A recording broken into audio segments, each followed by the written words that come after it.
to discuss block second, that means 17th century. First, we are going to discuss the background of the 17th century. After that, Unit 7, Good Morrow and Canonization by John Donne.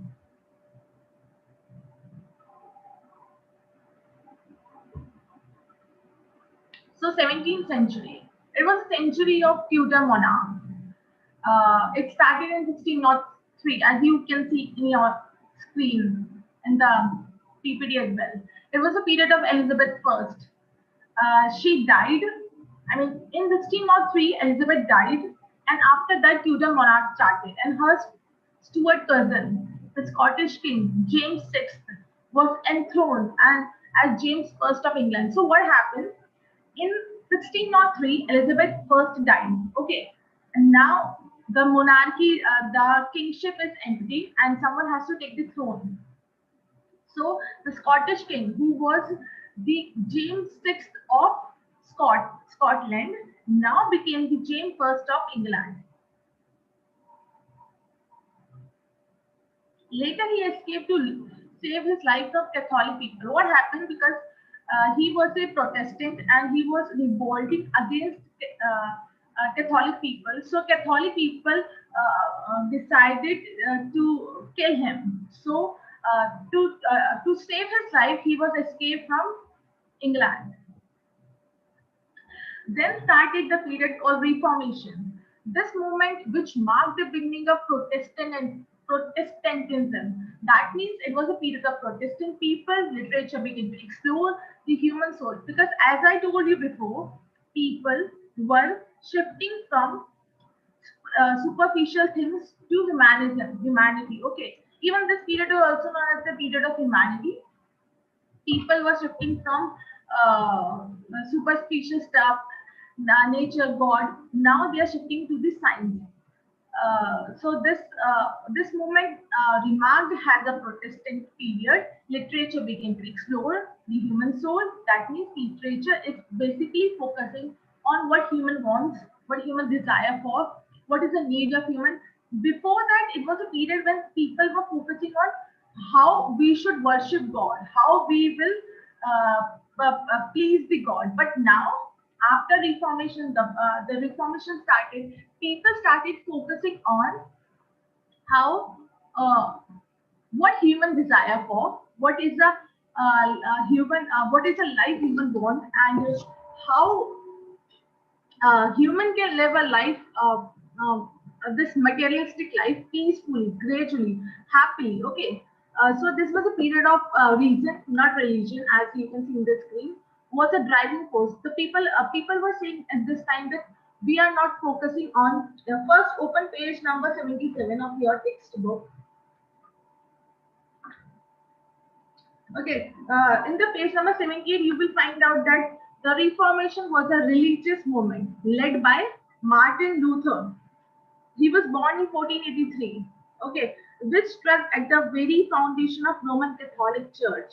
This movement, which remarked at the beginning of Protestantism, was grounded on the belief in every individual's inner experience of spiritual structure and salvation. Here, people are not focusing on that they want salvation, here people are focusing on how they are going to live this particular life, not the life not after this life. They are focusing on what we are doing right now, how we are fulfilling our desire in this present life. Okay.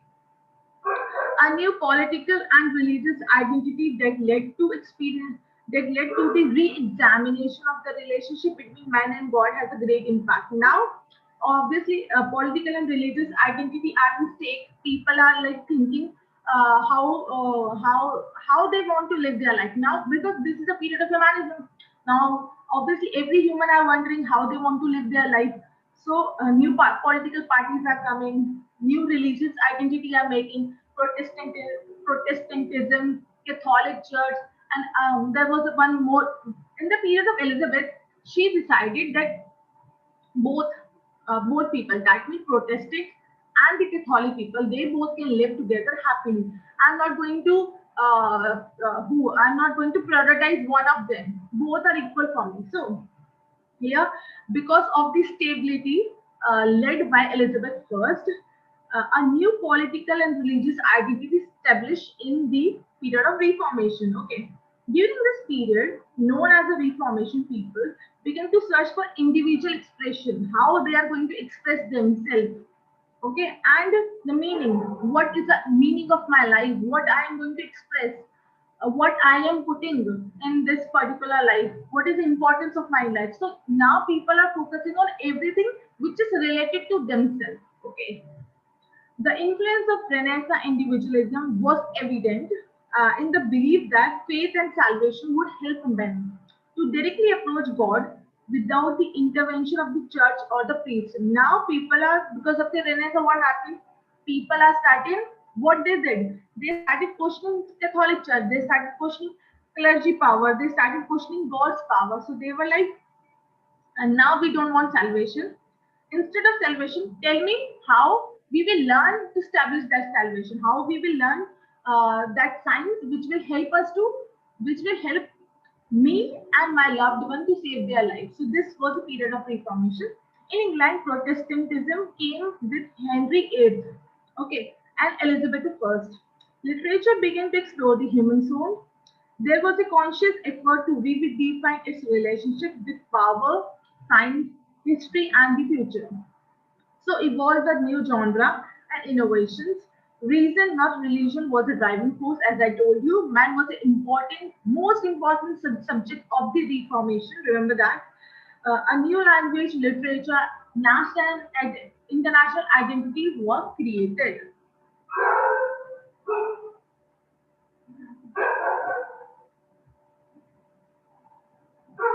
Now started the Renaissance. You can see all this in your textbook itself, page number 78. Okay. Renaissance started in 1485, end in 1616. Okay.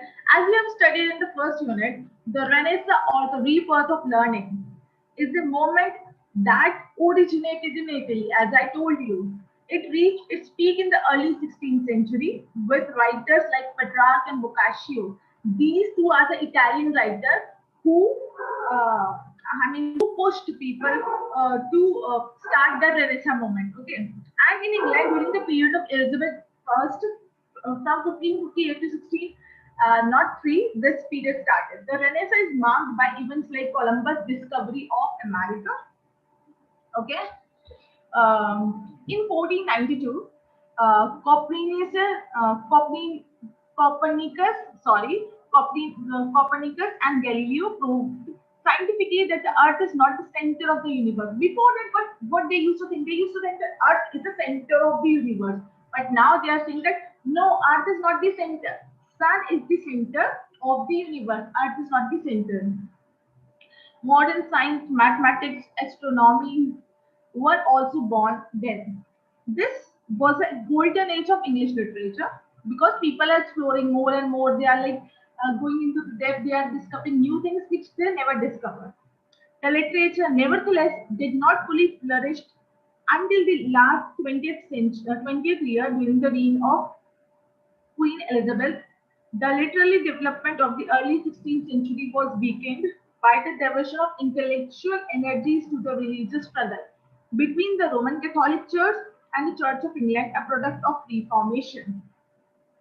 Okay, so here, what they are saying that the literature. Oh, let me finish this, then I'll explain. The literature of English Renaissance contains some of the greatest names in the world literature, like William Shakespeare. These are the prominent writers of Renaissance period, the age of Renaissance. Okay, William Shakespeare, Christopher Marlowe, Philip Sidney, Edmund Spenser, John Donne, John Milton, Francis Bacon, among writers. Okay, these all are the people who, I mean, who uh, who in their artwork, I mean in their writings, how they discriminate, how you will find out that this is a period of Renaissance or this is a period of Jacobian or this is the Elizabethan period by the writing itself. Every period they themselves brings a change in writing as well. So these all are the writers, authors of that change. They saw that change, they wrote that change, just like right now we are the witness of COVID-19. So whatever going on in this period in 20, from 2019 to 2022. Okay, we witnessed the COVID period. Now we are writing that. So these, in the same manner, the period was changing from Reformation to Renaissance, to Elizabethan Queen King. So they are the witness of all that period. So they started writing, and every piece of their writing differ from one period to another period. Okay. It reached its peak in the early 16th century, as I told you, by Petrarch in Boccaccio, and in England during the period of Queen Elizabeth, 1558. This period is marked by the event like Columbus discovered America in 1492. They in a net exam they might have asked you the questions who discovered America and when. Okay, and one more thing I want to tell you all of you. Yesterday, net UGC net notification came out. Now you all can apply for UGC net if you all are interested. If not, then it's up to you. Okay, and as this I told you, Copernicus and Galileo proved scientifically what they both proved that Earth is not the center of the universe. Before that, we used to think that we are the center of the universe. Just like right now, some people think that they are the center of the world. Oh no, world is not going to stop. Okay, without you. So modern science, mathematics, astronomy was also born with this, with Renaissance. The literature of the English Renaissance contains some of the greatest names, as I told you, William Shakespeare, Christopher Marlowe, Philip Sidney, Edmund Spenser. Remember the name, remember the period, and just learn it. Now let's come to page number 79 of your textbook, that is Jacobian Literature. The literature written during the reign of James. See, you will find a matching between. If it is like Elizabethan period, that means age of golden age period, because she maintained the stability in the England. Before that, there was very instability. When her elder sister Mary came to throne, she started killing Protestant. Then her brother. Before that, her brother, what was his name? Um, Before that, his brother, I don't remember the name. Okay, before that, Elizabeth's brother came to the throne and he started killing. He was also against the Protestant. When the Queen Elizabeth came on the throne, she was like, "I'm not going to discriminate one people to another. You all are important for me, so I'm maintaining a stability in here. You all can live, and you all can join any religion as per your choice." Okay. Then Jacobian literature started, and the name came from James First. That is why JJ is common in that. Reign of James First is called Jacobian literature. Okay, it started in 1603 after the death of Queen Elizabeth and ended in 1625. This period saw some of the Shakespeare's greatest and darkest plays. So in this period, specifically in this period, Shakespeare wrote so many tragedies. Okay, even though John Milton came, he came with his prominent work, a very famous work called Paradise Lost, which was published in 1667, and the greatest epic of the time. Then came Ben Jonson's with his work Volpone, 1606, shows his pessimistic view on human nature, that how human is very fragile, how human change, how human thought change seconds by second, even not even seconds by seconds. It's like their brain is running and they keep on changing their dreams, they keep on changing their works. Okay, and drama, even before that, there was a period when drama stopped because people are thinking that drama, because of drama, people are not focusing on what.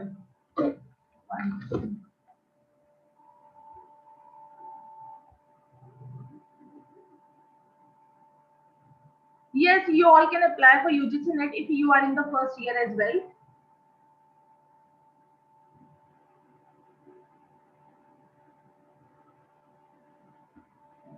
Okay, one second. Why it is not showing?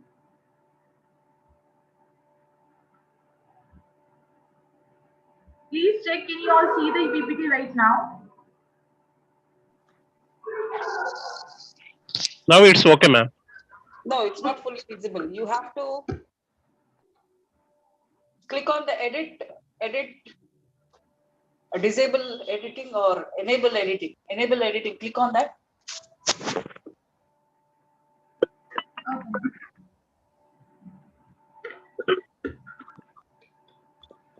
And there was a period when drama stopped because people are thinking that drama is corrupting human soul. Drama is corrupting people, and people are going away from God because of drama. Because I told you, drama was of three types: morality, mystery, and one more play. Morality, mystery play. They were focusing on before that. Firstly, they were focusing on Jesus Christ's life. Then they shifted to saints' life. Please mute yourself. Listen to me. I have limited time and I have to finish this. Thank you. Okay, so it started at the beginning. Drama started because of Jesus Christ's life. They were displaying Christ's life. Then they shifted to saints, how they are like away from materialistic stuff. Then they shifted to morality, what moral lessons people should learn. Then gradually, with time to time, drama shifted from religious point of view to materialistic point of view, and now the drama is about what human wants, what human are focusing on, what is the need of living this life. So the in this way drama keeps on changing, and because of this change, some Catholic people especially, they thought that drama is corrupting human soul, so we should stop drama. So at the time when drama stopped in Jacobian period, drama again continued until the closing of theatre with the English Revolution in 1642. Okay, drama started again. Then comes the School of Donne. He's John Donne. Okay, a School of John Donne. You can see that in page number 79 of your textbook. Okay, Ben Jonson and John Donne were the originator of two diverse poetic traditions. They were the originator of two poetic traditions. They started two traditions. They had a strange dryness of wit and precision of expression. Donne poetry is unique for its passionate intellect, while Johnson's is known for its classicism, and urbane passion. Okay, now start the School of Donne. Donne's School of Poetry is also known as School of Metaphysical Poetry. Donne was the founder of the school, remember that. And the group includes George Herbert, Richard Crash, Crashaw, Andrew Marvell, and John Cleveland. Okay, these were the people who were included with him in the school, metaphysical poetry school. Okay, the metaphysical poet startled the reader and infused new perspective in the readers through paradoxical images, subtle argument, inventive syntax, and imagery. So he came up with new writing style, and whatever new comes in market, people are attracted towards them. Okay, in the same manner, when in 2014, when our party came to Delhi and people were attracting, they were like, we are not going to vote BJP, we are not going to vote Congress, we are going to vote AAP. So in the same manner, whatever new things come in the market, people got attracted towards them. Okay. The metaphysical poet startled the reader and infused new perspective into the reader through paradoxical images. He started using new kind of images, paradoxical, subtle arguments, inventive syntax, and the imaginary from art, philosophy, and religion. They use an extended metaphor known as metaphysical physical conceit. Although Okay, the word meta means beyond and physical means physical nature. Okay, remember that. Although George Herbert and were the key metaphysical poets, they were the most key poets of metaphysical poets from metaphysical poets. The meditative religious poets Henry Vaughan and Thomas Trasher were greatly influenced by Donne. So were Abraham Cowley and Richard Cashel. Among the popular Cavaliers, then came the Cavalier Course, were the sensuously lyrical Robert Herrick. You have to remember who were metaphysical poet, who were Cavalier poet, and they have a this. I mean, they have a difference between them.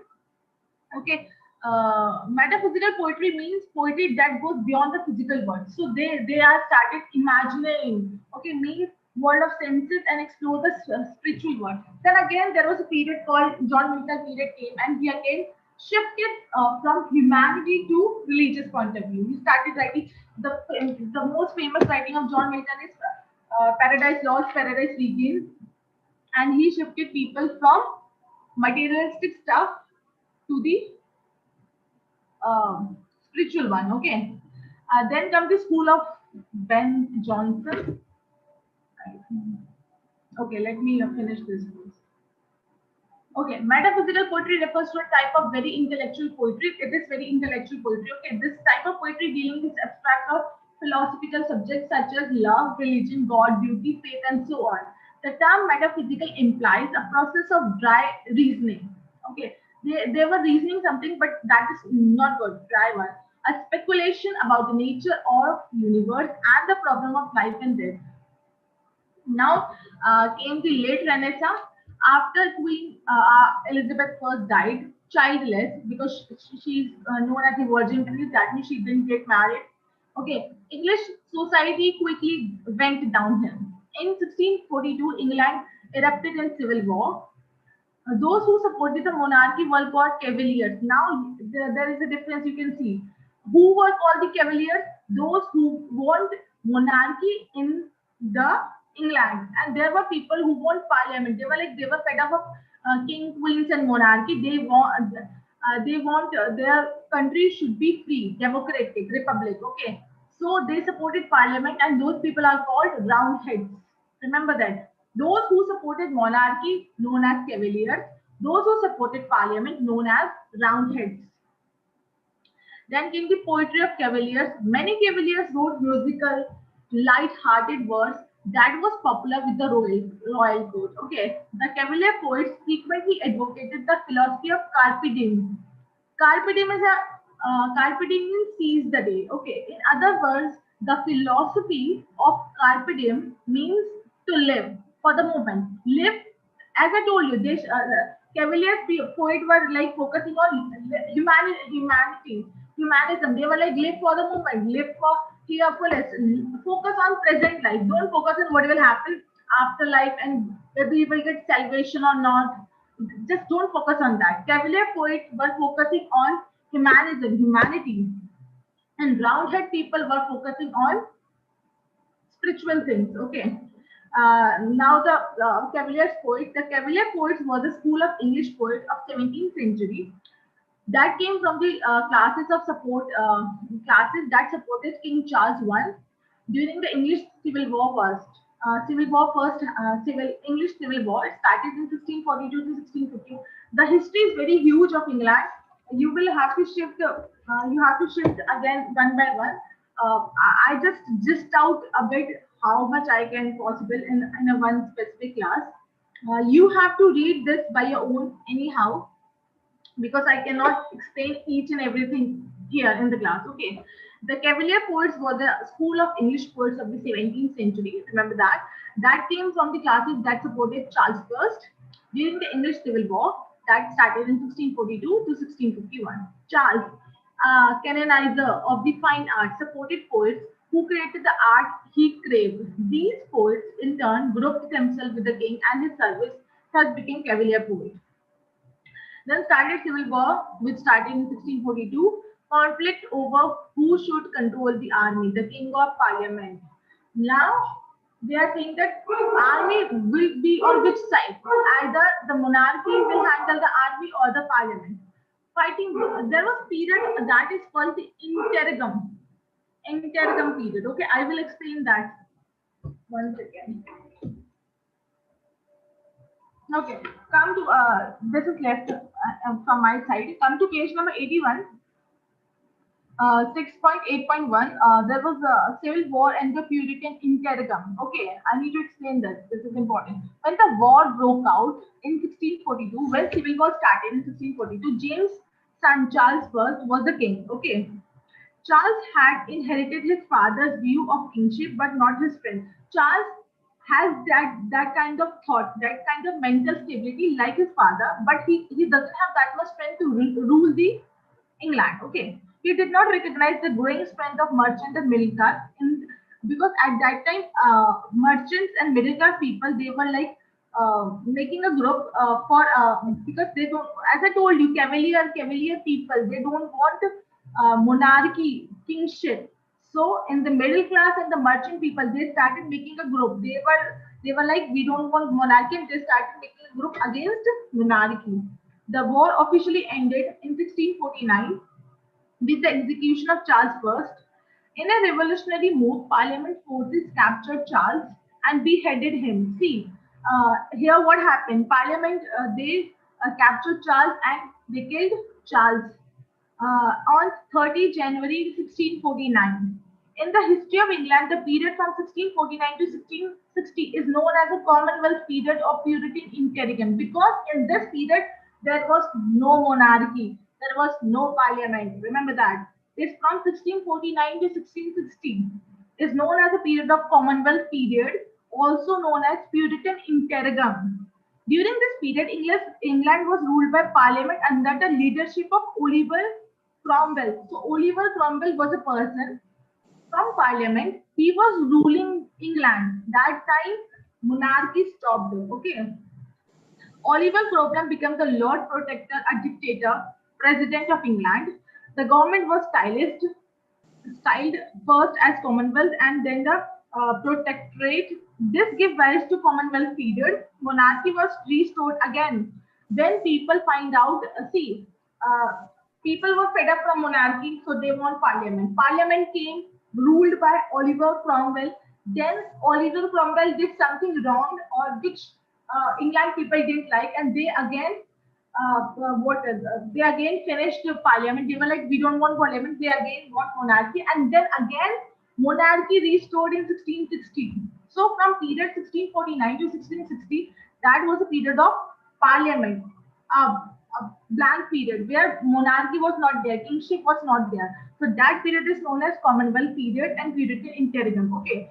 Then again monarchy restored in 1660, and when Charles II, the sons of Charles I, became the king. Remember, James first period. James period is called Jacobian period. James first came to throne. Jacobian period started. Then came Charles first.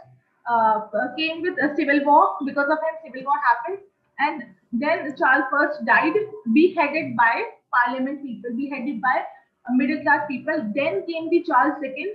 Okay, when monarchy again restored. Okay, Oliver Cromwell and his parliamentarian army defeated royalists.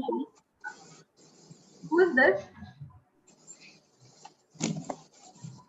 Oliver Cromwell and his parliamentarian army defeated royalistic forces in 1645. In 1649, Parliament convicted King Charles of treason and executed him. England was now a republic or Commonwealth. Parliament ruled, but faced increasing problem in governing the country, because when king was governing the country, they have that kind of experience how to govern the England. But Parliament, because that was the first time Parliament came to England, and they have no idea how to deal with people or the people of England. So they faced so many troubles, and because of that, in 1660, Parliament again broke out. Then comes the Cromwell's rule. Oliver Cromwell held England together as Lord Protector. He was also a military dictator. He was a clever politician, popular in England by many people, especially Puritans. Problems: Puritan minister passed strict law, no more Christmas.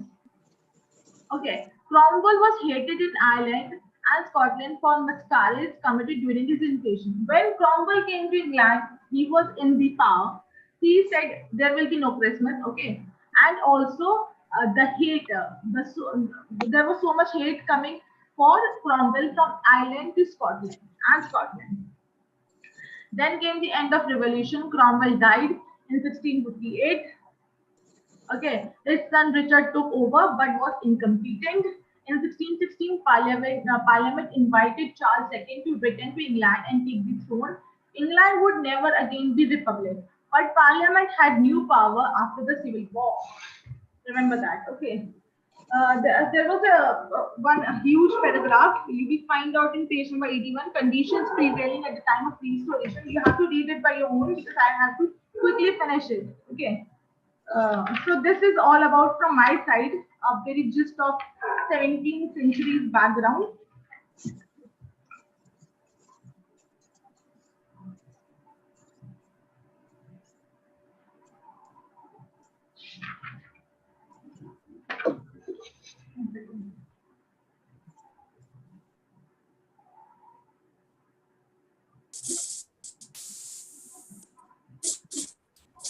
Excuse me, ma'am. Your voice is not audible, whoever is saying anything. Please speak loudly, either mute. Madam, can you tell what are the important questions in the exam point of view in this chapter? I have no idea what are the important questions you will get in exam. Just read your book thoroughly. Whatever the questions is in your textbook, go through with it, and in the end of your textbook, that means at last you will see there is no page number as well. See, at the last you will find out this properly study this section B and section B. This kind of model examination paper you will find out. Okay, go through with it, and whatever the questions is in your textbook, in this textbook, learn everything. You will get questions from this text only, nothing from outside. Okay, just learn everything properly. Thank you, ma'am.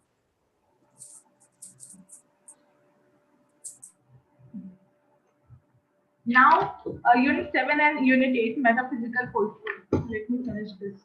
Life of John Donne. He was born in 1572, died in 1631. John Donne was the greatest of the metaphysical poets. He was brought up as a Catholic, attended Cambridge and Oxford universities, later studied law. His father died when he was 4, and family faced innumerable problems.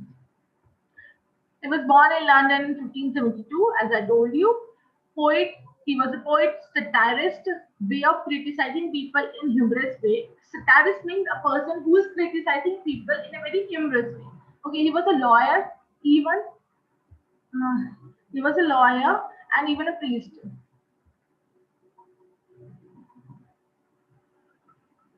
Married, he was married to Anne Moore, who is a niece of Sir Thomas. You don't need to remember all these basic details. If you can, that is good for you. Okay, niece of Sir Thomas Edgerton, Lord Keeper of Great Seal, satires. He loves satires, love poetry, elegies, sermons, wrote on religion, sexuality, love, and death. Now we'll go through with his work, The Good Morrow poem. Let me see. Okay, page number 91 of your textbook. Okay, I wonder by my thought, what, how, and I.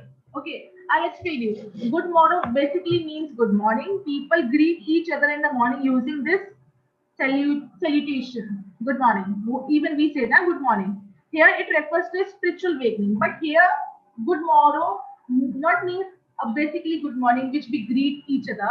Here he is saying about spiritual awakening, which the poet expresses with regard to his love. It is as if one were waking up to a new life wherein he understands his love. The poem begins with wonder at their old life before they meet each other. The beginning of the poem is the contrast of the life they now lead. It is a life of all absorbing love. See, I'll tell you the gist of summary of this instead of reading. Okay, you can read it. We have time. Okay. Now come to stanza first. I wondered by my thou, what thou, and I did till we loved. Were we not yearned till then, but sucked on country's pleasure childlessly, or snored we in the seven sleepers then? He was so, but this all pleasures fancies be, if ever any beauty I did see, which I desired and got, she was but a dream of thee. So in the stanza first, in the opening line, the poet expresses his surprise that he and his love has been childish till they meet. They were like, they are very childish until or unless they met with each other. if it is as if they were in a trance and mindful of their love. He compares their lives to the lives of seven sleepers. Okay, seven sleepers is an illusion. It's a kind of figure of speech illusion of the seven Christians young man who took refuge in a cavern. Okay, they slept for 200 years as they feared persecution.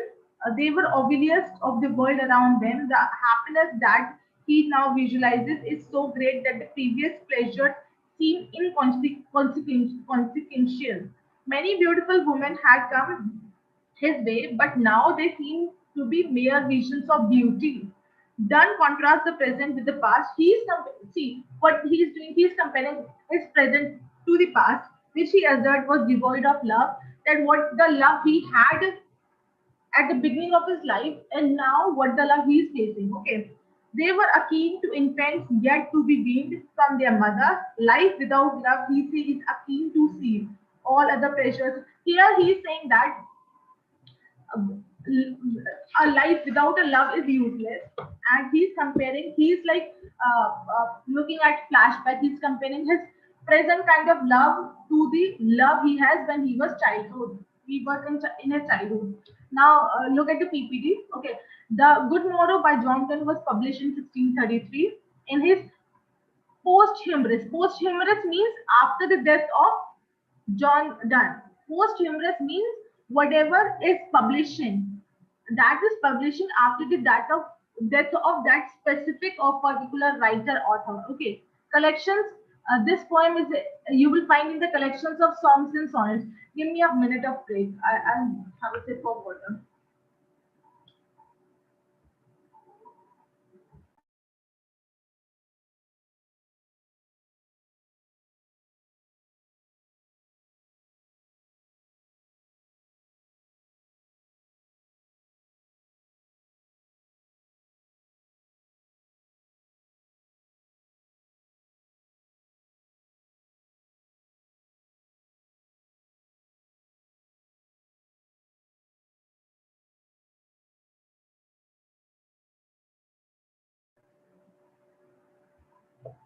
You will get the notification regarding your exam. Don't worry about it. Just see, English is very beautiful if you are learning from it.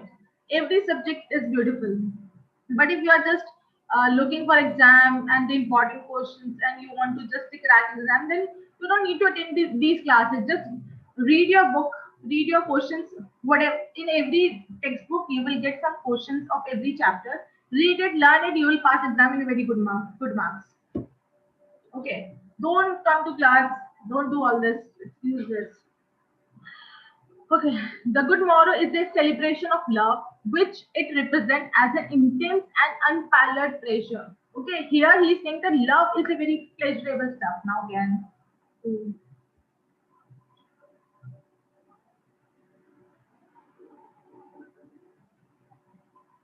and this is what I am explaining you. The Good Morrow.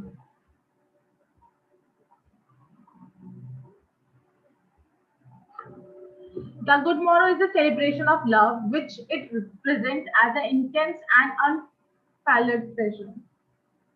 All the joys that the two lovers experienced before they found each other pale in comparison to the joy they experienced together. Now, he is saying that love is so powerful that the speaker described it is an awakening of the soul. It is almost a religious experience. So, Good Morrow is a kind of a poem which is focusing on love and the and the awakening of the soul experience and the experience a poet is getting. Okay, and like a religious experience, it reshapes the lover's attitude to the world at large.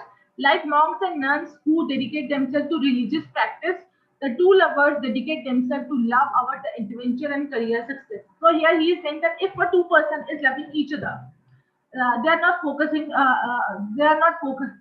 They are loving each other above their adventure, above their own life, and above their career life. Okay, they are like deeply and madly in love with each other, without wondering what this love is brought in their life and where it will lead them to. Okay, This is used. Like, I don't believe in this kind of. Okay. The good moral separates the life of the lovers into two parts: before they found each other and after they found each other. Okay. The speaker described the first part of their life with disdain. The pleasure they enjoyed were childish. Okay. Indeed, they were not even being. They were like babies, like children. They have a limited understanding of life. They were aware of only some of its country or lowly pleasures, going through the motions of life without knowing there would be something more. So see, when we were kids, we used to love someone. We used to love someone on we don't go for that lusty or sexual type of desired love. Okay, that time we just have a very childish kind of love, that I just want to see that girl or I just want to see that guy. Okay, that kind of love you will find out when you were child. But when you will go through with that when you will come to that age, uh, teenagers age, your the feeling of your love changed as per time. So here in this poem also, speaker is explaining the kind of love he had when he was child and the kind of love he has when he become adult. Okay, but once they find each other, it feels as though their eyes have been opened. The speaker realizes that any beauty experienced before this love was really nothing more than a dream, a pale imitation of the joy and pleasure the speaker has now. He's saying that the kind of happiness I had when I didn't meet my lover was was good, but after meeting her, it was amazing. I have no words to explain that. So this is all about good moral, based on love experience, love, and how he was loving his partner when he was child, and now how he's loving her partner when when at the present. Okay, this is all about good moral. Let me come to the canonization poem. I need to finish as soon as possible. Page number 93 of your textbook.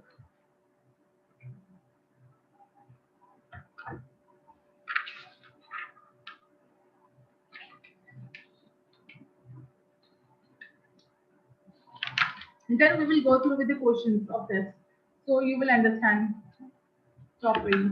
Okay.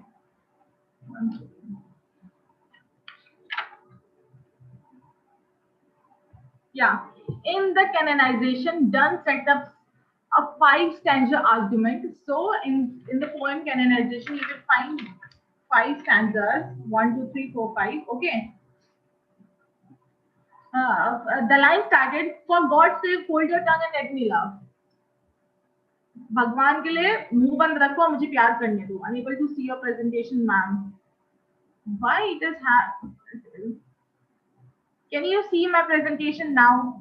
The canonization. No, No, ma'am. no, ma'am. So last presentation, it's Now,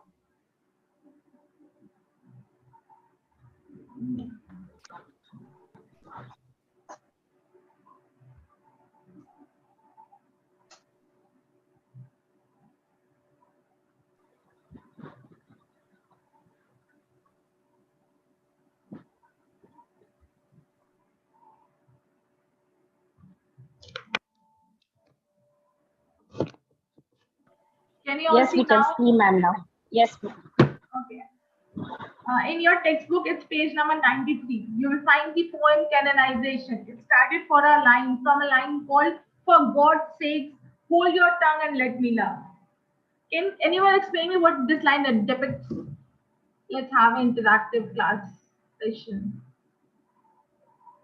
Again, it's not clear. Can you see my screen now? Yes, ma'am. Okay. Explain the first line. The canonization, the poem. "For God's sake, hold your tongue and let me love."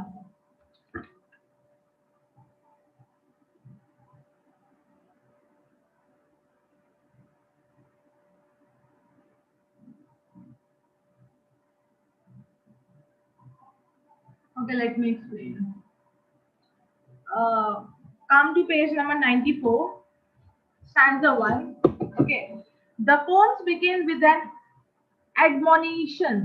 is in a typical metaphysical style to someone who's trying to dissuade him for loving. Okay, the what poem is saying, the first line, for God's sake, hold your tongue and let me love. That means a person wants to love someone, and that the person who wants to love that person is not allowing him or her to love. Okay, this is what the general idea of the line. Okay, the first line has a immediacy of common speech, being informal and direct. So this first line is very informal and this is very direct. It dramatically introduces the two things in the poem is going to talk about, God or love. Okay. It is useless to chide him, says the lover about the signs of his aging, his gout, pallor, baldness, and five grey hairs. He may have physical signs of old age, such as painful joints, shivering of hands, loss of hair, but he cannot be prevented from loving. Now here, he is saying that when once you read the poem, you find out that a poet become older. Okay, he doesn't have that much hair in his head. He became baldness, paralyzed, his brow become. I mean, in short, he became old.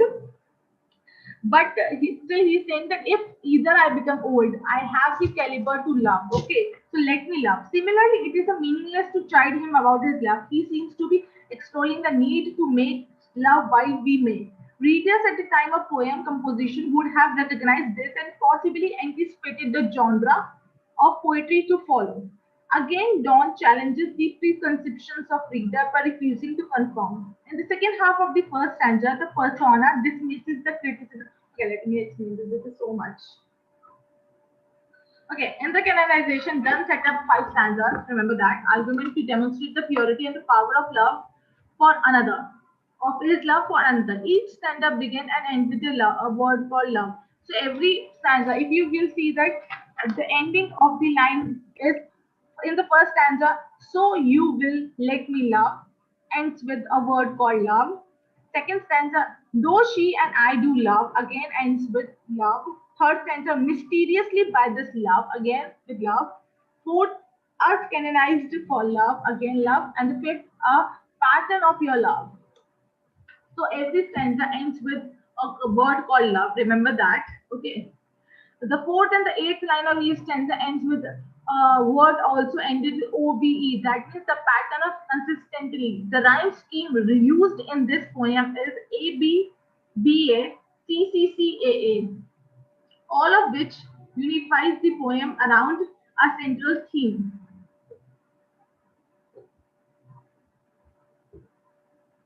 One of the most important elements of the canonization is the use of extended metaphor, which is the use of extended metaphor is called conceit, metaphysical conceit. This type of metaphor is often usual and challenging. Okay, the poems begin with the speaker telling a listener that they need to be quiet and let him love.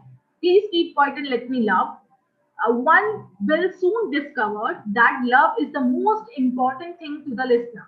Okay, he values this above all else. So after reading that line, what we will find out that love is at the top, and there is nothing else in the world except the love. Okay.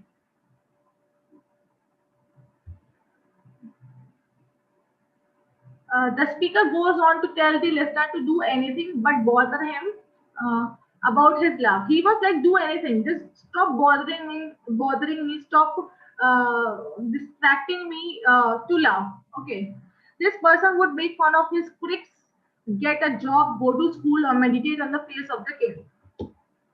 The speaker goes on to describe in what sounds like a rant how his love has not hurt anyone. By reading every stanza, you will find out that he is like commenting on his love, that his love is very pure. She never hurt anyone, or his love has never hurt anyone. It is not a sunk ship. That means it's not died. Still, I can fight for my love. Flooded field, frozen out of spring. These all are the metaphors. Okay, used to express what kind of love he carries in his heart, or giving anyone the plague. He was like, my love is like even like a plague. It can spread very fastly. It is harmless to all except the speaker and his love for whom it is deeply beneficial. He was like, my love is not harmful for anyone else. It's just harmful for me and my love. The speaker compares himself to his lover, to a phonics. Phonics, one, if you have watched a series called Legacies, it's the sequence of Vampire Diaries, the originator, and then the Legacies. Okay, in Legacies, there is a character, I don't remember the character name. He was a phonics. Phonics means a person who can die and again born. So he's saying that my love is like phonics. It can die and again born, which lives and die and lives again. They could get through anything and be remade. He also tells the listener that if they are unable to live as they want on earth, then they will happily die. They were like, if this people, if my people who are with me, they will not allow me to love my lover here in this world. They will not allow me to live with my lover. Then they will happily die. We are ready to die. Once they have extended to heaven, they will become saints of love.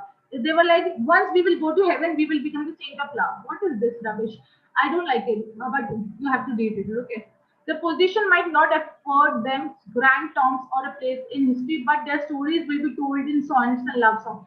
So here he's saying that maybe in this world, my position is nothing.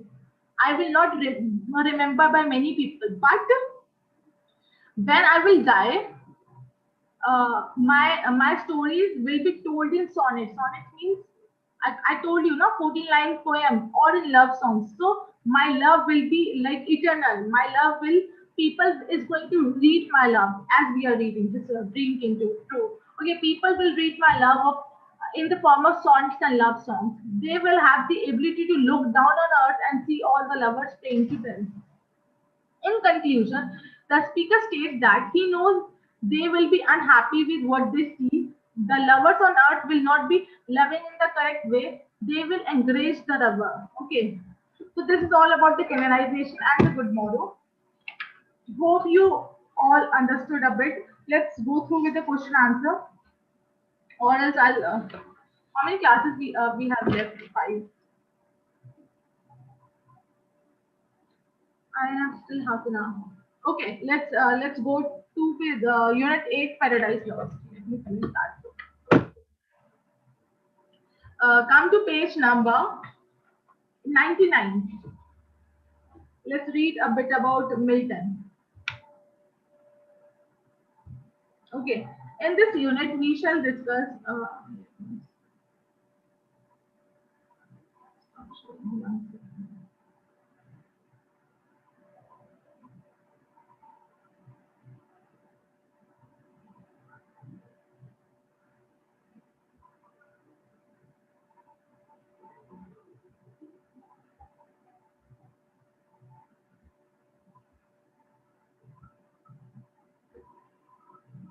Yeah.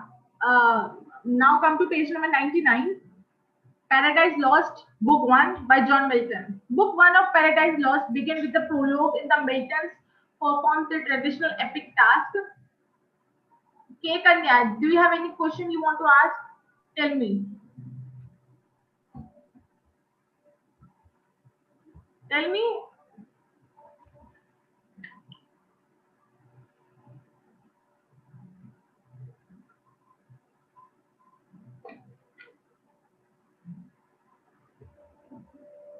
I am asking this because you just raised your hand.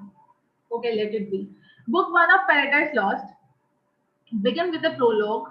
Prologue is a first page of every book, okay, in which Milton performs the traditional epic task of evoking the muse and stating his purpose. In prologue, the author used to mention why he wrote that book, from where he get that idea, which idea evoked him to do that. Okay, he evokes the classical muse Urania, but also refers to her as a heavenly muse, implying the Christian nature of his work. He also says that the poem will deal with man's disobedience towards God and the result of that disobedience. Do you know the story of Paradise Lost? Any one of you? Anyone have any idea about Paradise Lost by John Milton? Do you know the story of Adam and Eve? Disobedience of Adam and Eve, downfall of mankind, humankind. Yes. Okay, so this Paradise Lost is basically based on that. It is based on how Adam and Eve didn't listen to God, and their disobedience led to the downfall of humanity. Again, someone is saying something. Why you are okay? Okay, so here he is explaining, John Milton basically explaining from where he get that idea and how he started writing the book. And Paradise Lost is a book. Uh, it's a series of books. It consists of 12 books. Okay, you will find Paradise Lost in 12 books. And in this your textbook, we are just going to read book number 1, which is going to be dealt with prologue itself. Prologue means first page of the book. Okay, he also says that the poem will deal with man's disobedience towards God and the result of that disobedience. He concludes the prologue by saying he will attempt to justify God's ways to man. He will say that here in Paradise Lost, book 1, Milton is on God's side. He is saying that he will justify God, that whatever God said to Adam and Eve, that is justified. But whatever Adam and Eve did is not justified.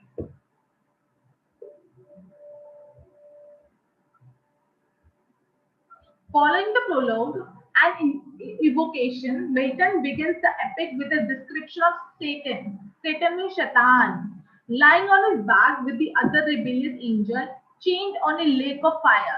So, how this book first started?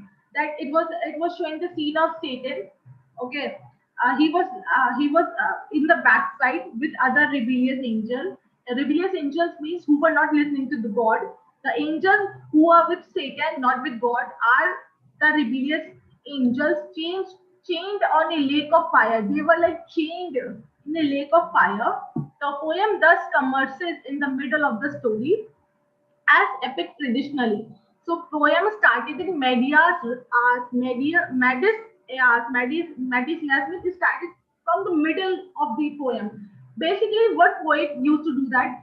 Sometimes they started from the starting point. Sometimes they started from the starting and then they took to the flashback. And there is one more pattern of writing anything that is medias reas. Medias reas means middle of the poem. They started from anywhere and they started telling the story. Okay, then they will take you to the flashback, then the present. In the same way, Paradise Lost written started in the middle of the poem. Okay, middle of the story, as epic traditionally do. Basically, in the traditional epic, you will find these kind of writings. Who had been Lucifer, the greatest angel, Lucifer, the greatest angel, Satan one, and his compatriots warring against God. They were defeated and cast from heaven into the fires of hell. Lying on the lake, Satan is described as a gigantic. He is compared to a titan or the Leviathan. Next to Satan lies Beelzebub. Beelzebub is his favorite angel, Satan's favorite angel. Satan's second in command. Satan comments on how Beelzebub has been transformed for the worse by the punishment of God. Still, he adds that it is his intention to continue the struggle against God, saying, better to reign in hell than to serve in heaven. He's provoking other angels who were against God, that instead of serving God, instead of listening to God, what God wants us to do, I would better be in the hell than to serve in heaven. Okay, with effort, Satan is able to free himself from his chains and rise from the fire. So, book first is dealing with the thing that Satan, he himself free from the chain, and then he went away from the that river of fire. He flees to a barren plain, followed by Beelzebub. From that plain, Satan calls the other fallen angel to join him, and one by one they rise from the lake and fly to their leader. As they come, Milton is able to list the major devils that now occupy hell. The names of those angels were Moloch, Chemos, Balin, Astrok, Astrate, Astrod. You don't need to remember all this, okay? Ramon, Orisis, Isis, Horus, Mammon, and Belial. So these were very difficult name, I can understand. Even I am feeling difficulty to pronounce these names. But these were the angels' name who were with Satan. Okay. Each devil is introduced in a formal cataloging of demons. These fallen angels think that they have escaped from their chains through their own power, but Milton make it clear that God alone has allowed them to do it. So here, what Satans and other angels were thinking that they escaped themselves from God's fire of river, but John Milton writing this, he is saying that this is all God's plan because we all are the puppets of God. This devil army is large and impressive, but also aware of its recent ignominious defeat. Satan addresses them and rallies them. He tells them that they still have power and that their purpose will be to oppose God. Adding war, then war, open or understood, must be resolved. This speech inspired the devil host, and under Mammon's direction, they immediately begin work on a capital city of their hellish empire. They find mineral resources in the mountain of hell and quickly begin to construct a city under the direction of the architect. The architect who was there is Mulciber. Okay, they construct a great tower that comes to symbolize the capital of hell. That is Pandemonium. Pandemonium is a place where Lucifer and his other angels planned things against God. Okay, the devil army find this way, and that is compared to a great swarm of bees. When the work is done and the capital completed, they all assemble for the first great council. So, book first is not all about Adam and Eve. It is just about Satan gathered, how Satan flew from the river of fire with other angels, and he started making an architecture in hell, and how he was like planning to revolt against God. So this is all about book first, Milton. You have to read it. I told you the very short summary of this. Let me see what else I can explain to you.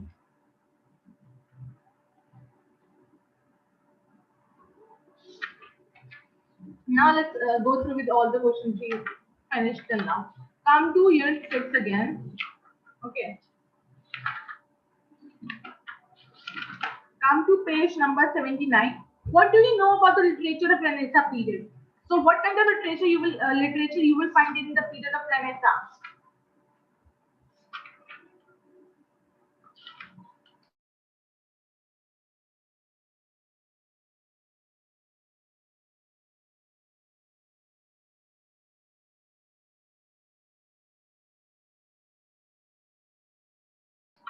Why answer is not here? Period. The Reformation, which brought up in a new political and religious identity.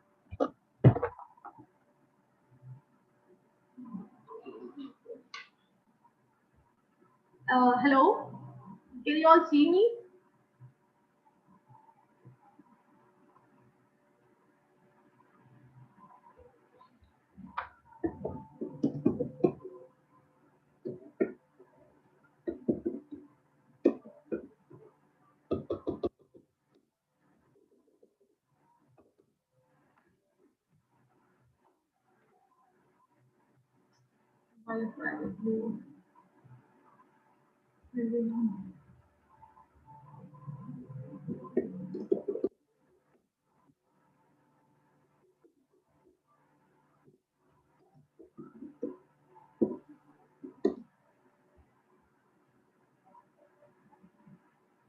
Okay. What do you know about the literature of Renaissance period? The answer you will find out in page number 85. You have to remember all these answers only. Don't go through with everything, okay? If you learn all these answers, you will score very well in the exam. And the questions will come from this textbook only. Nothing, it's not a single question is coming from outside this textbook. So learn this. The Reformation, which brought up in a new political and religious identity and led to the re-examination of the relationship between man and God, had a great impact on the literature of the age. Earlier literature offered ideal patterns of living dominated by the ethos of the church. After the Reformation, there was a shift. As I told you, I explained you everything. People search for individual expressions and meaning. Man was the center of the universe, and so the new Platonic philosophy, which evolved harmony of the universe and mankind, became popular. Renaissance writing explores the human soul. There is a conscious effort to redefine its relationship with power, history, science, and the future. So evolved a new genre and invocations. So this is about the literature of Renaissance period. Now come to page number second. Mention an important aspect of literature in the Puritan age.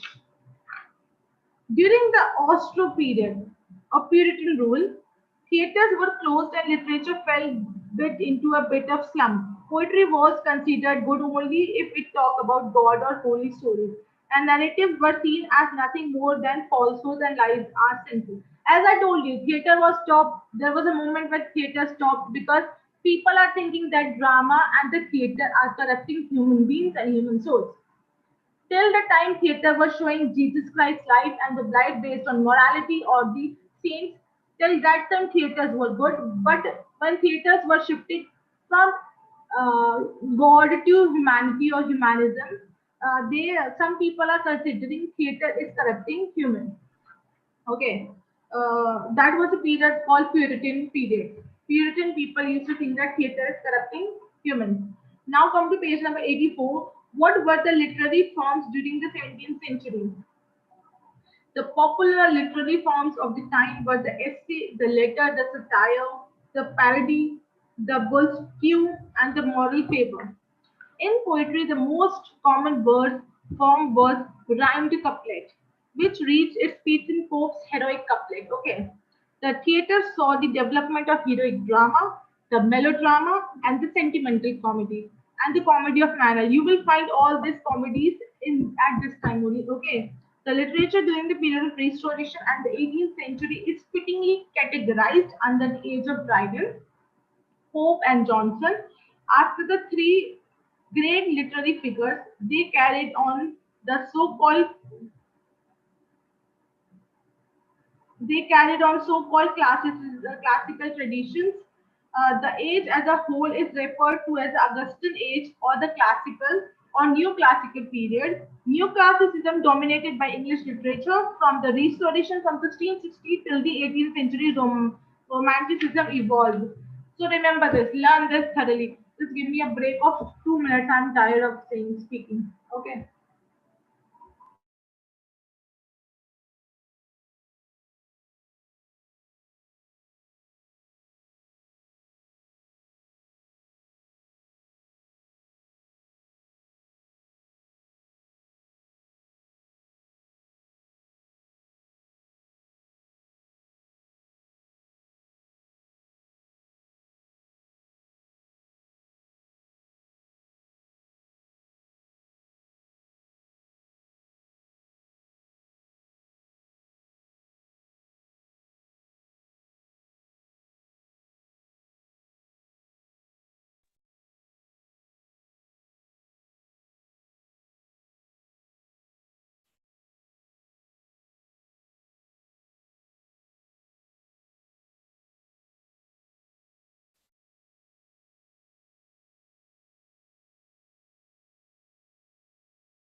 Now come to unit 7. The questions we are going to discuss here. Okay. What is metaphysical poem? Meta means, I explain you. Beyond. Beyond. Metaphysical poems are lyric poems. Let me explain. Let it be. They are short but intense meditations characterized by a striking unit of wit, irony, and wordplay. Apart from the formal structure or rhyme, meter, or stanza, there is an underlying, often hardly less formal structure. So metaphysical poems are a lyric poem. It's very short but very intense in nature. Okay, the characters used in this poem is wit, irony, and wordplay. These all are the figure of speech. I'm not going to explain this because you have to do it by your own. Okay. Apart from the formal structure, rhyme, meter, and stanzas word is an underline there and offer hardly less formal structure. Page number 93, explain the opening line of the second stanza of the poem, The Good Morrow. Opening line, as I told you, for God's sake, hold your tongue and let me down. The opening line, the second stanza, alas, alas, who injured by my love.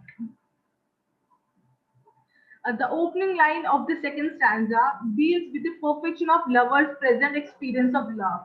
It refers to the awakening of his soul, and now good morrow to our wakening soul. Waking souls. This line is associated with the sleep metaphor used in the first stanza.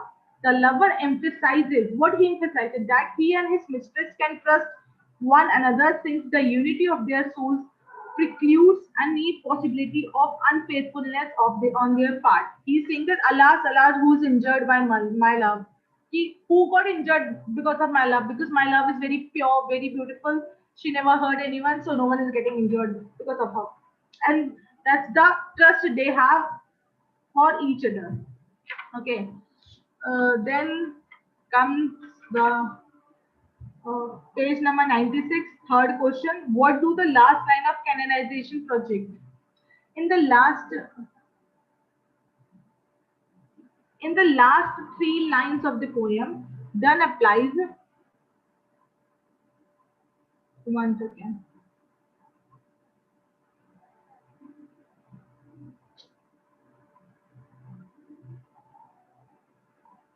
Okay. In the last three lines of the poem, Donne applies Saint Aquinas' theory of physical matter, not the concrete, but to the abstract human psychological process.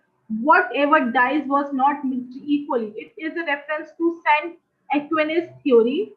So there was a person called Saint Aquinas, and in his theory, he compounds perish while pure elements are indestructible. That means his love is very pure and it cannot be destroyed. So that is why he mentioned Saint Aquinas theory. According to Saint Aquinas theory, a thing, a compound, a pure element is not destructible. That cannot be destroyed. Okay, so here he's saying that my love is very pure, it cannot be destroyed.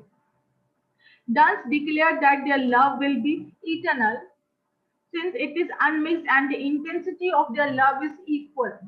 The if in the second last line emphasize the immorality of their love is not depend on any external factor, but on the lovers themselves. By juxtaposing is a figure of speech. By juxtaposing the concrete and the abstract, Donne gives the attribute of the concrete to the abstract concept of love. So, see, love is something that is abstract. We cannot touch it, we cannot feel it. Abstract things. Okay, I hope you all have been aware of the abstract and the concrete concept. Abstract things, concrete means all those things which can be felt by our senses. Senses mean touch, feel, smell, taste, everything. Okay, hear, all are the senses stuff. And the abstract thing is beyond our senses. So love is abstract thing.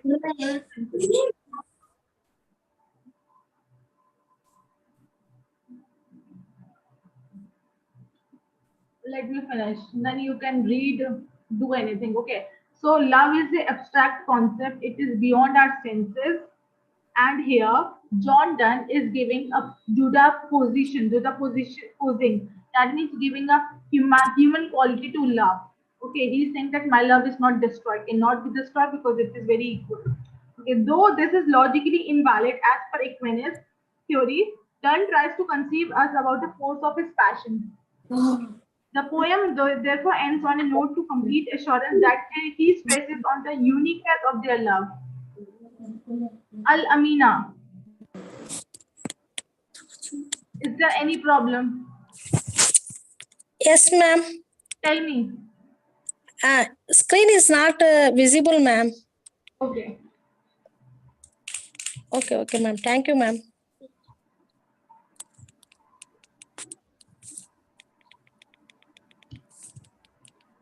Can you all see the screen now? Yes, One ma'am. of you give me your email ID. I will share all the slides to that person. Then you all can share to everyone.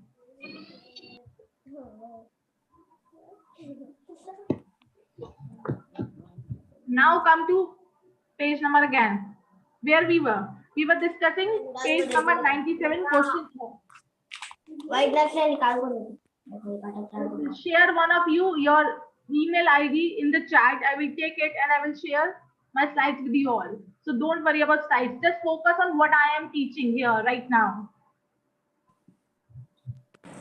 How does Dunn use contrasting canonization? Page number 96. Okay, question number 4. And you will find this answer in the textbook itself. Page number 4. As a part of the canonization, metaphor that encompasses every element of his poem. Many contrasts can be seen throughout the Divya? canonization. Okay. Divya, Yes, ma'am. good morning. Who is this Amina? I think she's still on the line. You are the co-host. You can mute her. You are the co-host. Yes, So ma'am. you can mute Amina Parveen as well as Swapna is raising the hand. Swapna, is there anything you want to ask me? Any doubt? You are the co-host, Divya. Mute them. You open that on the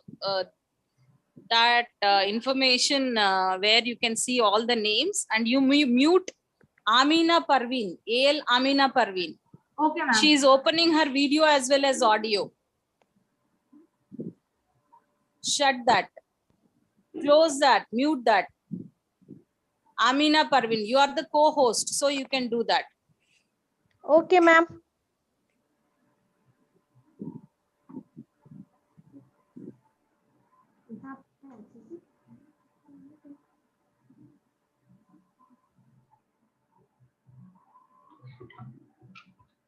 Okay, again.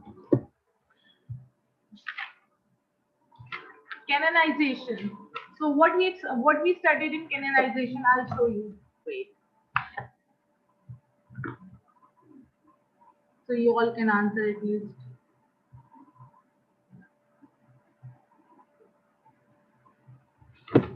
It is a 5-stanza poem which deals with in every stanza you will find out at the end of the line that stanza ends with a word called love. Okay. You all can see in page number 93. Come to page number 93. In the first stanza, so you will let me love. You all can see that this line ends with a word called love. Okay. In the second paragraph, it's again the same. Though she and I do love. Again, it ends with love. Third paragraph, mysteriously by this love. Again, this is end by love. Okay. Fourth, us canonized for love. In the same manner, every stanza of canonization ends with a word called love. Okay. And it follows a pattern that is A B B A C C C A A. Remember that. These are the rhyme scheme you have to remember. And canonization used extended metaphor in this poem, which is also known as metaphysical conceit. This type of metaphor is usual and unchallenging. Okay, challenging. Sorry. This poem speaks with, as I told you, the poet is saying that for God's sake, hold your tongue and let me love. What he's referring here. Just shut your mouth and let me speak and let me love. Okay. Because that is showing that someone is stopping him to let him love. So here that is why he's saying that for God's sake, hold your tongue and let me love. This poem begins with the speaker telling a listener that they need to be quiet and let him love. One will soon discover that love is the most important thing which is referring here in the poem. Okay. He values this above all. So here the love is the prominent thing. He's like focusing on only love. See, I already explained you the canonization. Just go through with it. And if you will find any difficulty in canonization, it simple things you have to remember. Don't go through with everything. See, who wrote canonization? How many stanzas are there? What are the figure of speech they focused on? Okay. Every stanza ends with a word called love.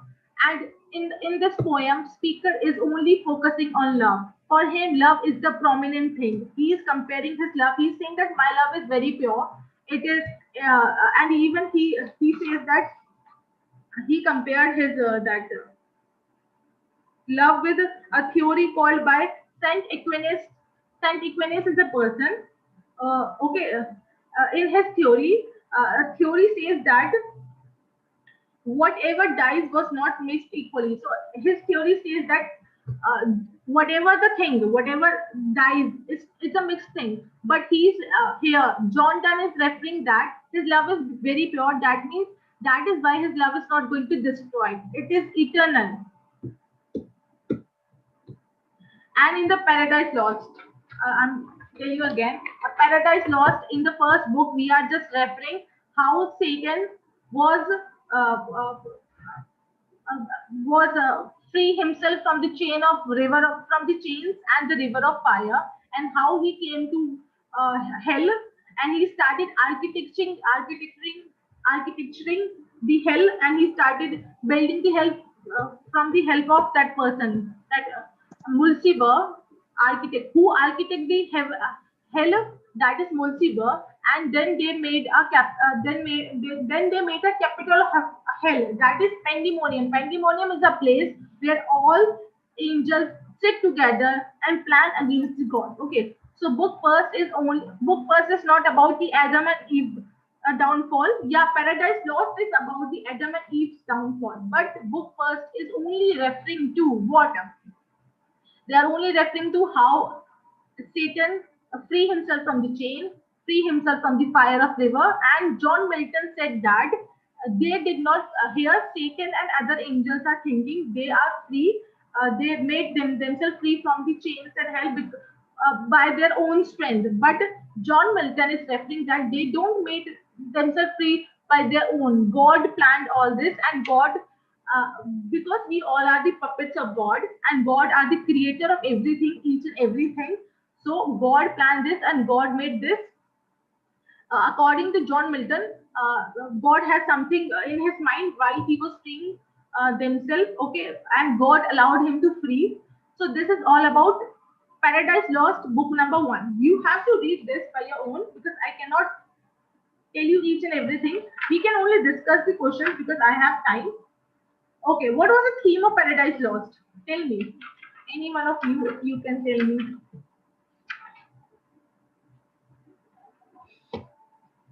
See, the theme of Paradise Lost is presented in the first few lines when he states that he is going to describe man's first disobedience of God and justify his ways to men. He is saying the main important theme of Paradise Lost is man's first disobedience of God.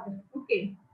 Second question of this unit 8 is, you will find page number 107. Who brought about the fall of man? Okay. Satan in the guise of a serpent brought about the fall of man. So I don't know whether you have known the story or this or not. See, when Satan freed himself from the chains of God, and then he built a hell,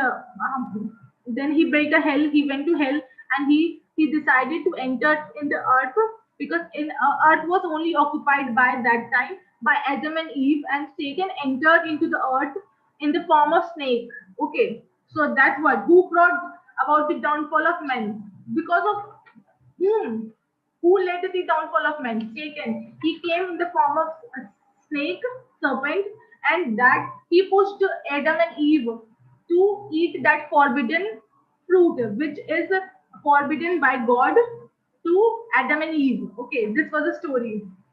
I hope you all have known the story. If not, then you all can Google it and know the story. Okay, now come to page number 112. Oh, sorry, 112.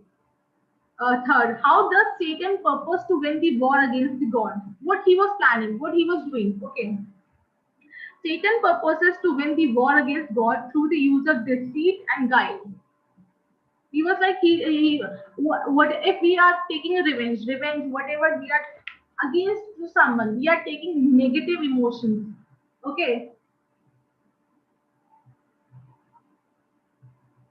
We are taking negative emotions. So that led to the that negative emotions help us to become strong. See, whatever the emotions we have, we that all are strong. But negative emotions let that force. Negative emotions has great force than the positive ones. Now come to page number 115. Why is Satan not be the hero of Paradise Lost? Because he was a villain of the Paradise Lost. It's very clear. Satan is not the hero of Paradise Lost because he acts as motivated by hatred by God. He is the personification of evil and malice. Okay. Sample examination questions, whatever you all were asking me, what are the important questions? Whatever the sample questions is, you will find in your textbook is all are important. Every questions, whatever is going to come is from your textbook only. Nothing is going to come except from your textbook. Today we discuss the background of 17th century, how Reformation, Renaissance period came, what led to civil war, how the Commonwealth period and the interregnum period came. Then we discussed John Donne's two poems, Good Morrow and Canonization. Then we discussed about Paradise Lost, book first, Milton.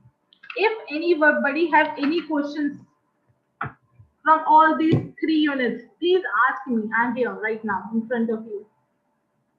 Now you all can unmute yourself, come to the screen and ask me.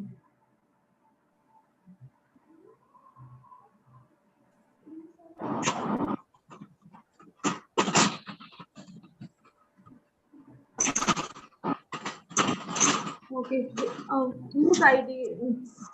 All are giving me your email ID. I cannot send all of you.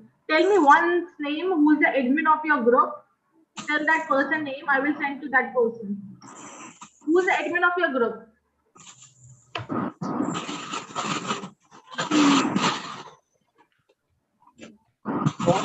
No, ma'am. We are from different places, ma'am. So different districts, ma'am. You all created one group in WhatsApp, right? Yes, ma'am. For Mahbubnagar district, one group is there, ma'am. I cannot send everyone these sites. It's better you all read from your textbook itself. That will be good. Definitely. Yeah, we will do it, ma'am. Mahesh, Yes, ma'am. Mahesh, Yes, first ma'am. of all, this is Dr. Madhuri here. All the PPTs are prepared from your own textbook, okay? She is not teaching something new for you. It is only for counselors that we ask them to prepare a PPT so that it will be easy for you to follow. That PPT is not something coming from outside. She is taking, all the counselors are making the PPTs from your textbook. Am I clear? Yes, ma'am. Mahesh? Yeah, Yes, ma'am. keep your textbook and mark in your own textbook. Don't see the shortcuts. Read and come to the classroom. I can see so many people here. After your assignments, I trust like you're all reading well, right? There is no point in having that PPT. Read your textbook. She is going to help you out. Okay? Sure, ma'am. Yeah.